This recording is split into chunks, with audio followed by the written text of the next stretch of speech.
നമസ്കാരം. പശ്ചിമ ബംഗാളില് ഈ കഴിഞ്ഞ തെരഞ്ഞെടുപ്പില് മമതാ ബാനർജി അവിടെ അടക്കി വാണിരുന്ന പശ്ചിമ ബംഗാളില് അവരെ അവിടുന്ന് അപ്രസക്തമാക്കിക്കൊണ്ട് തുടച്ചു നീക്കിക്കൊണ്ട് BJP ആ സംസ്ഥാനം പിടിച്ചടക്കുന്ന രംഗമാണ് നമ്മൾ കാണുന്നത്.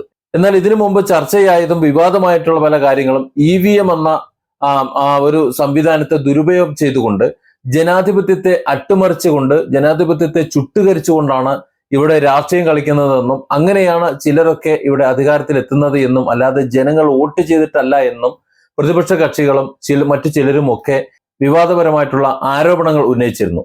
എന്നാൽ അതിനെ സാധൂകരിക്കുന്ന വിധത്തിലുള്ള തെളിവുകൾ വേണ്ടത്ര ഹാജരാക്കാൻ അവർക്ക് കഴിഞ്ഞിരുന്നില്ല എന്നതാണ് വസ്തുത. പക്ഷെ സംശയത്തിന്റെ മോന എപ്പോഴും EVMന്റെ നേർക്ക് ഉണ്ടായിരുന്നു താനും. എന്നാൽ EVM അട്ടിമറിയിലൂടെയാണ് ബംഗാളിൽ BJP ഭരണം കീഴടക്കിയത് എന്നതിന് സാധൂകരിക്കുന്ന തെളിവുകളാണ്, അല്ലെങ്കിൽ അത്തരത്തിൽ സംശയിക്കാനുള്ള തെളിവുകളാണ് ഇപ്പോൾ ബംഗാളിൽ നിന്ന് പുറത്തു വരുന്നത്. ബംഗാളിലെ തൃണമൂൽ കോൺഗ്രസിനെ അട്ടിമറിച്ചുകൊണ്ട് BJP അധികാരം പിടിച്ചെടുത്തതിന് തൊട്ടു പിന്നാലെ ഇപ്പൊ 10 നിയമസഭാ മണ്ഡലങ്ങളിലെ ഏകദേശം 4000-ഓളം EVM മെഷീനുകൾ സൂക്ഷിച്ചിരുന്ന സർക്കാർ കെട്ടിടത്തിന് തീ പിടിച്ച് അവ പൂർണ്ണമായും കത്തി നശിച്ചിട്ടുള്ള സംഭവം വാർത്തകളാണ് പുറത്തു വരുന്നത്, അതിന്റെ ദൃശ്യങ്ങളാണ് പുറത്തു വരുന്നത്. ഈ സംഭവം രാജ്യത്തെ ജനാധിപത്യ പ്രക്രിയയ്ക്ക് മേൽ കരിനിഴൽ വീഴ്ത്തുന്നു. അതായത് ജനാധിപത്യ രീതിയിലല്ല ഇവിടെ തെരഞ്ഞെടുപ്പ് നടത്തുന്നത്, ജനങ്ങളുടെ വിധിയല്ല നടപ്പിലാക്കുന്നത് എന്നത് സൂചിപ്പിക്കുകയാണ്. ഇന്ത്യൻ ജനാധിപത്യത്തിന്റെ ചരിത്രത്തിലെ ഏറ്റവും ഭീതിജനകവും ദുരൂഹവുമായിട്ടുള്ള ഒരു അട്ടിമറി നാടകത്തിനാണ് ബംഗാൾ ഇപ്പോൾ സാക്ഷ്യം വഹിച്ചുകൊണ്ടിരിക്കുന്നത് എന്ന് പറയേണ്ടി വരും. ജനവിധി അട്ടിമറിച്ച് BJP അധികാരം പിടിച്ചെടുത്തു എന്ന ആക്ഷേപങ്ങൾ നിലനിൽക്കെ തന്നെ തെരഞ്ഞെടുപ്പ് ഫലം വന്ന് ദിവസങ്ങൾക്കകം, അതായത് 24 പർഗനാസിലെ ആലിപ്പൂരുള്ള സ്ട്രോങ് റൂമിൽ സൂക്ഷിച്ചിരുന്ന 4000-ഓളം EVM മെഷീനുകൾ ഒരൊറ്റ രാത്രി കൊണ്ട് കത്തിയമർന്നത് കേവലം ഒരു അവിചാരിത അപകടമായിട്ട് കാണാനൊട്ട് കഴിയില്ല. ഇത് കൃത്യമായ ആസൂത്രണത്തോടെ തെളിവ് നശിപ്പിക്കാൻ നടത്തിയിട്ടുള്ള ഒരു ക്രിമിനൽ അട്ടിമറിയാണ് എന്ന സംശയം പൂർണ്ണമായും ന്യായീകരിക്കപ്പെടേണ്ടതാണ്. ഇത് കോടതിയെയും ജനങ്ങളെയും വെല്ലുവിളിക്കുന്ന തരത്തിലുള്ള ഒരു തെളിവ് നശിപ്പിക്കലാണ് എന്ന് കരുതേണ്ടി വരുന്ന സാഹചര്യമാണ് നിലവിലുള്ളത്. തെരഞ്ഞെടുപ്പ് അട്ടിമറിക്കെതിരെ കോടതിയെ സമീപിക്കാനും ഹർജി നൽകാനും നിയമപരമായി 45 ദിവസത്തെ സമയമുണ്ട് മറ്റുള്ളവർക്ക്. എന്നാൽ ഈ 45 ദിവസം തികയുന്നതിന് മുമ്പ് തന്നെ വോട്ട് രേഖപ്പെടുത്തി സൂക്ഷിച്ചിരുന്ന മെഷീനുകൾ കൂട്ടത്തോടെ കത്തിച്ചാമ്പലാക്കിയത് എന്തിനാണ്?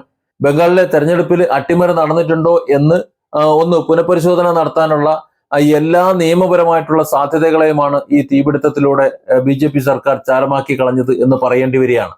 പ്രതിപക്ഷ പാർട്ടിയായിട്ടുള്ള തൃണമൂൽ കോൺഗ്രസ് ആരോപിക്കുന്നത് പോലെ കൃത്രിമം നടന്ന EVMകൾ കോടതിക്ക് മുന്നിലോ ജനങ്ങൾക്ക് മുന്നിലോ തുറക്കപ്പെടാതിരിക്കാൻ BJP മനഃപൂർവ്വം തീയിട്ടതാണോ എന്ന്, അല്ലെങ്കിൽ തീയിട്ടതാണ് എന്നുള്ള വാദത്തെ തള്ളിക്കളയാൻ പറ്റില്ല എന്നാണ് പ്രതിപക്ഷ കക്ഷികളും മാധ്യമങ്ങളും എല്ലാം പറയുന്നത്.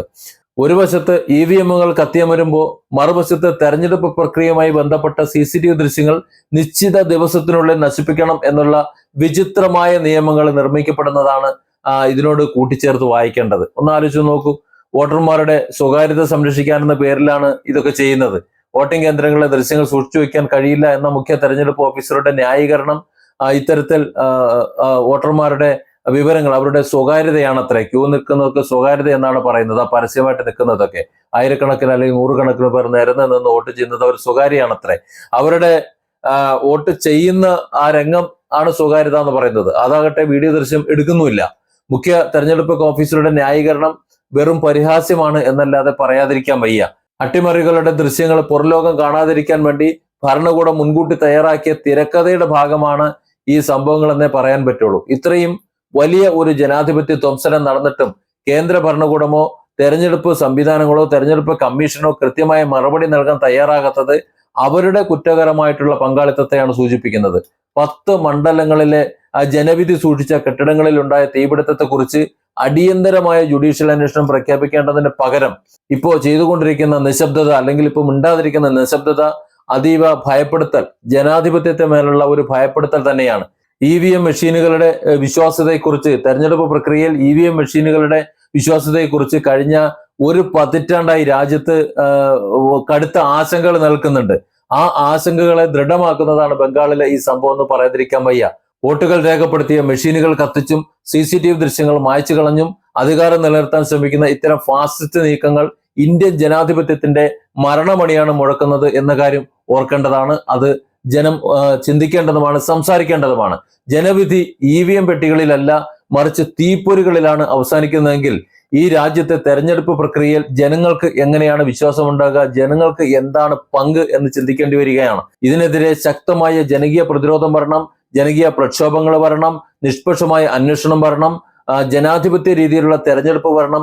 ജനാധിപത്യ രീതിയിൽ ജനങ്ങൾക്ക് മനസ്സിലാകുന്ന വിധത്തിലുള്ള അല്ലെങ്കിൽ ജനങ്ങൾക്ക് വിശ്വാസ രീതിയിലുള്ള തെരഞ്ഞെടുപ്പ് സംവിധാനങ്ങൾ ഇവിടെ വരണം. EVM അപ്രസക്തമാണ് ഈ കാലത്ത്, അല്ലെങ്കിൽ EVM സംശയമുനയിലാണ് ഈ കാലത്ത്. അതുകൊണ്ട് ബാലറ്റ് പേപ്പറിലേക്ക് തെരഞ്ഞെടുപ്പ് മടങ്ങി വന്നാലല്ലാതെ ഈ ദുരൂഹത നീങ്ങില്ല എന്നത് വസ്തുതയാണ്. Different angles. Don't forget to subscribe and support this channel.